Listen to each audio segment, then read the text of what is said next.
Guys, Brock Lesnar কি আবার WWE তে পল হিউম্যানের সাথে ফিরে আসবে? দা রক হতে যাচ্ছে আমেরিকার নতুন প্রেসিডেন্ট।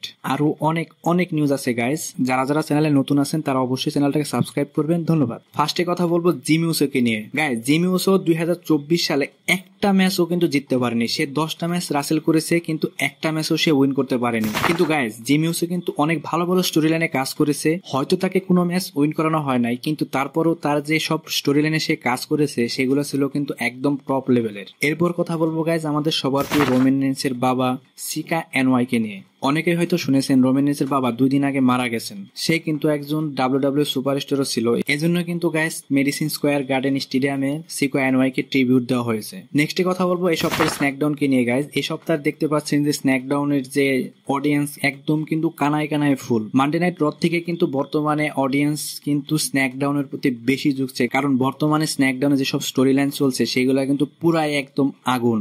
রতেও কিন্তু গাইস অনেক ভালো ভালো স্টোরি লাইন চলছে, তারপরেও কিন্তু স্ন্যাকডাউনে কিন্তু এই সপ্তাহের ভিউয়ারশিপ ছিল 2.2 মিলিয়ন। এটা কিন্তু পুরো একটা হিউজ। নেক্সটে কথা বলবো গাইস পল হিউম্যান কে নিয়ে। পল হিউম্যান কিন্তু কারেন্টলি সে 59 বছরের একজন মানুষ। এরপরেও কিন্তু গাইস পল হিউম্যান এই বয়সে এসে যে সব মার সেল করলো, এটা কিন্তু গাইস পুরো একটা অবাক করার বিষয়। এখানেই বোঝা যায় গাইস পল হিউম্যান তার স্টোরিকে উপর লেভেলে নিয়ে যাওয়ার জন্য সবকিছুই করতে পারে। নেক্সট এই পিকচারটা দেখুন গাইস। AEW এর এই 3 জন সুপারস্টারের পেছনে প্রতি বছর $104 মিলিয়ন খরচ করা হয়। এটা কিন্তু অনেক হিউজ একটা পরিমাণ গাইস।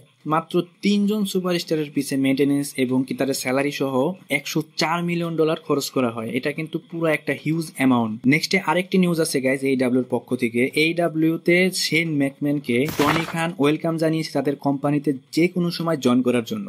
এটা হলে কিন্তু গাইস অনেকটা ভালো হবে, কারণ শেন ম্যাকম্যানের কোম্পানি চালানোর অভিজ্ঞতা কিন্তু টনি খানের থেকেও অনেক বেশি। এবং তার বাবা ছিলেন কিন্তু আর কেউ নয়, ওয়ান এন্ড অনলি ভিন্স ম্যাকম্যান, যে কিনা ডাব্লিউডাব্লিউ এর মতো কোম্পানি দাঁড়া করিয়েছে। এবং আজকে ফাইনাল যে নিউজটা আছে গাইস, এটা হলো আমাদের 20 কারণে ব্রক লেসনারকে নিয়ে। সো গাইস অনেকগুলো গণমাধ্যম এই বিষয়টা নিয়ে হিংস দিচ্ছে যে পল হিউম্যান কিন্তু এবার ফিরে আসার সময় অবশ্যই ব্রক লেসনারকে নিয়ে আসতে পারে। এটার সম্ভাবনা অনেক বেশি। এটা যদি হয় গাইস তাহলে তো পুরো অস্থির একটা অবস্থা হয়ে যাবে। সো গাইস এটা হলে কিন্তু অনেক ভালো একটা ব্যাপার হবে। যারা যারা চান ব্রক লেসনার আবার ডাব্লিউডাব্লিউ তে ফিরে আসুক তারা অবশ্যই কমেন্ট করে জানান। সো গাইস আজকের ভিডিও এই পর্যন্তই। রেসলিং সম্পর্কে সমস্ত নিউজ জানার জন্য আমাদের চ্যানেলের পাশেই থাকুন। ধন্যবাদ।